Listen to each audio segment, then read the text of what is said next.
Dinah, the daughter whom Leah had borne to Jacob, went out to visit some of the women of the land. When Shechem, son of Hamor the Hivite, the leader of the region, saw her, he seized her and lay with her by force. He was strongly attached to Dinah, daughter of Jacob, and was in love with the young woman. So he spoke affectionately to her. Shechem said to his father Hamor, "Get me this young woman for a wife."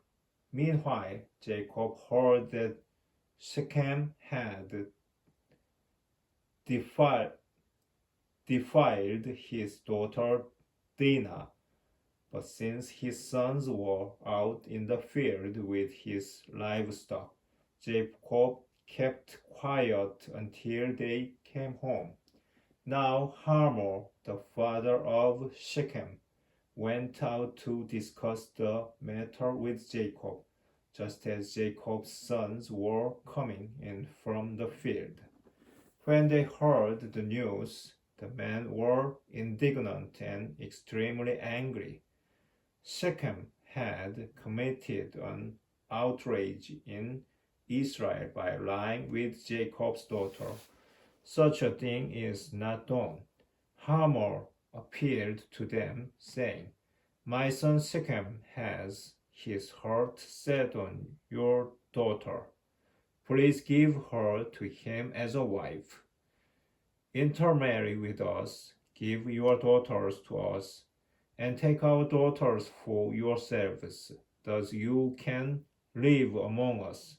The land is open before you. Settle and move about freely in it and acquire holdings here."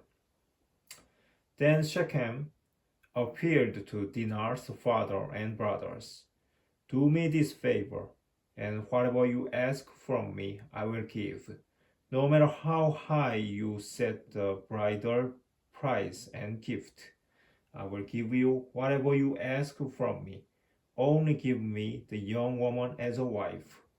Jacob's sons replied to Shechem and his father Hamor with guile, speaking as they did because he had defiled their sister Dinah. They said to them, "We are not able to do this thing, to give our sister to an uncircumcised man, for that would be a disgrace for us. Only on this condition will we agree to that you become like us by having every male among you circumcised. Then we will give you our daughters and take your daughters in marriage. We will settle among you and become one people. But if you do not listen to us and be circumcised, we will take our daughter and go." Their proposal pleased Hamor and his son Shechem. The young man lost no time in acting on the proposal, since he wanted Jacob's daughter. Now he was more highly regarded than anyone else in his father's house.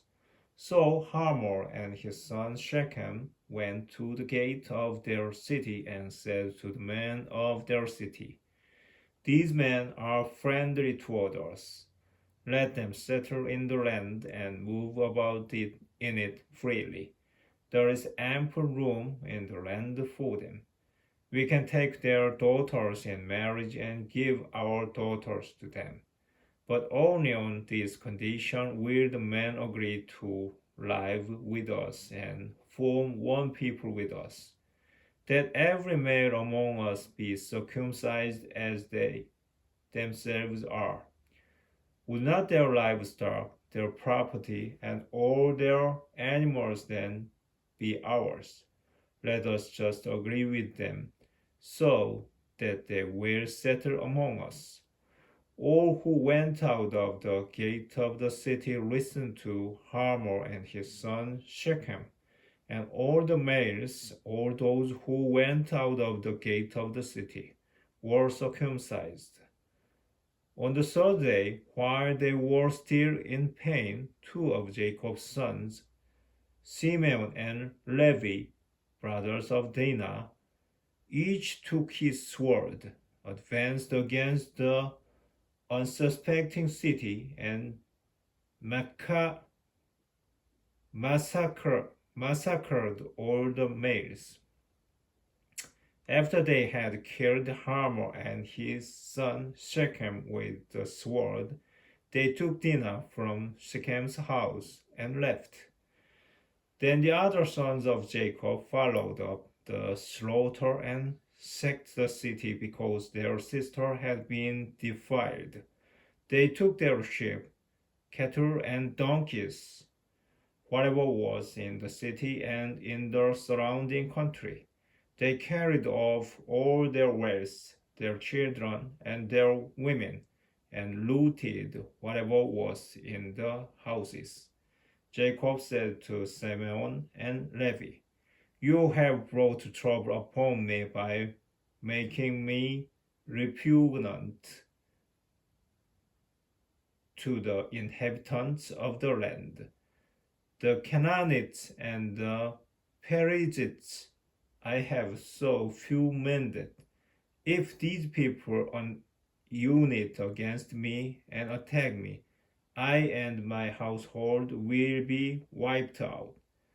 But they retorted, "Should our sister be treated like a prostitute